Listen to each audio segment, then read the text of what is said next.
وہ عورت روز اس نوجوان کو دیکھتی، لیکن وہ بغیر اس کی طرف دیکھے سر جھکا کر اسی گلی سے گزر جاتا تھا۔ دیکھنے میں وہ کسی مدرسے کا طالب علم لگتا تھا، لیکن اتنا خوبصورت تھا کہ وہ دیکھتے ہی اسے اپنا دل دے بیٹھی، اور اب چاہتی تھی کہ وہ کسی طرح سے اس پر نظر التفات ڈالے، لیکن وہ اپنی مستی میں مگن سر جھکائے زیر لب کچھ پڑھتا ہوا روزانہ ایک مخصوص وقت پر وہاں سے گزرتا اور کبھی آنکھ اٹھا کر بھی نہ دیکھتا۔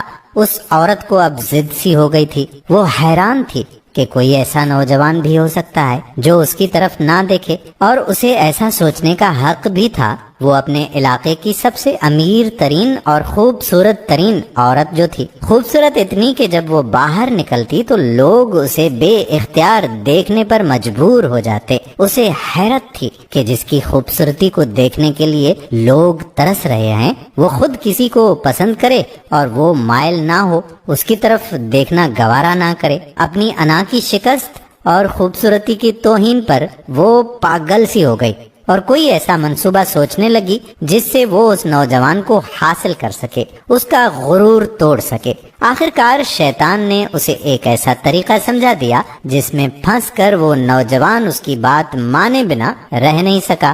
اگلے دن جب وہ نوجوان اس گلی سے گزر رہا تھا تو ایک عورت اس کے قریب آئی اور کہنے لگی کہ بیٹا، میری مالکن تمہیں بلا رہی ہے۔ نوجوان نے کہا، اماں جی، آپ کی مالکن کو مجھ سے کیا کام ہو سکتا ہے؟ اس عورت نے کہا، بیٹا، اس نے تم سے کوئی مسئلہ پوچھنا ہے، وہ مجبور ہے، خود باہر آ نہیں سکتی۔ نوجوان اس عورت کے ساتھ چلا گیا۔ اس کے وہم و گمان میں بھی نہیں تھا کہ جو عورت اسے بلا رہی ہے اس کا منصوبہ کیا ہے، وہ کیا چاہتی ہے۔ وہ تو اپنی فطرتی سادہ دلی کی وجہ سے اس کی مدد کرنے کے لیے اس کے گھر آ گیا۔ اس کے ذہن میں تھا کہ شاید کوئی بوڑھی عورت ہے جو اپنی کسی معذوری کی وجہ سے باہر آنے سے قاصر ہے۔ نوکرانی نے اسے ایک کمرے میں بٹھایا اور انتظار کرنے کا کہہ کر وہاں سے چلی گئی۔ تھوڑی ہی دیر کے بعد کمرے میں وہی عورت داخل ہوئی۔ نوجوان نے بے اختیار اپنی نظریں جھکا لی کیونکہ اندر آنے والی عورت بہت ہی خوبصورت تھی۔ نوجوان نے پوچھا، جی بی بی، آپ نے کون سا مسئلہ پوچھنا ہے؟ عورت کے چہرے پر ایک شیطانی مسکراہٹ آ گئی۔ اس نے اپنے دل کا حال کھول کر اس کے سامنے رکھ دیا اور کہا کہ میری سب سے بڑی خواہش ہے کہ میں ایک دفعہ تمہیں حاصل کر لوں۔ نوجوان یہ بات سن کر کانپ گیا اور کہنے لگا، اللہ کی بندی، اللہ سے ڈرو، کیوں گناہ کی طرف مائل ہو رہی ہو؟ اس نے اس عورت کو بہت سمجھایا، لیکن عورت پر تو شیطان تھا سوار۔ اس نے کہا کہ یا تو تم میری خواہش پوری کرو گے یا پھر میں شور مچاؤں گی کہ تم زبردستی میرے گھر میں داخل ہوئے اور میری عزت پر حملہ کیا۔ نوجوان بیچارہ یہ بات سن کر بہت ہی پریشان ہوا۔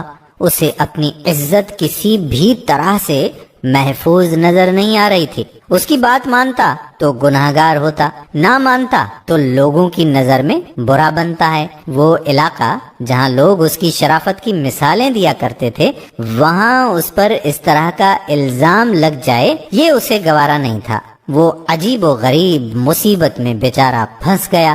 دل ہی دل میں وہ اپنے اللہ کی طرف متوجہ ہوا اور اللہ سے مدد چاہی تو اس کے ذہن میں ایک ترکیب آ گئی۔ خواتین و حضرات، اس نے عورت سے کہا کہ ٹھیک ہے، میں تمہاری خواہش پوری کرنے کے لیے تیار ہوں، لیکن پہلے مجھے باتھ روم جانے کی حاجت ہے، مجھے جانے دیں۔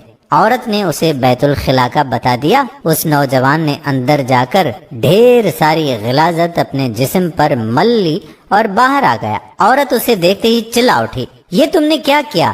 ظالم، مجھ جیسی نفیس طبیعت والی کے سامنے اتنی گندی حالت میں آ گئے، دفع ہو جاؤ، نکل جاؤ میرے گھر سے۔ نوجوان فوراً اس کے گھر سے نکل گیا اور قریب ہی کی ایک نہر پر اپنے آپ کو اور اپنے کپڑوں کو اچھی طرح سے پاک کیا اور اللہ تعالیٰ کا شکر ادا کرتا ہوا واپس مدرسے چلا گیا۔ نماز ہوئی۔ نماز کے بعد جب وہ سبق میں بیٹھا تو تھوڑی دیر کے بعد استاد نے کہا کہ آج تو بہت ہی پیاری خوشبو آ رہی ہے۔ کس طالب علم نے خوشبو لگائی ہے؟ وہ نوجوان سمجھ گیا کہ اس کے جسم سے ابھی بدبو گئی نہیں اور استاد جی طنز کر رہے ہیں۔ وہ اپنے آپ میں سمٹ گیا۔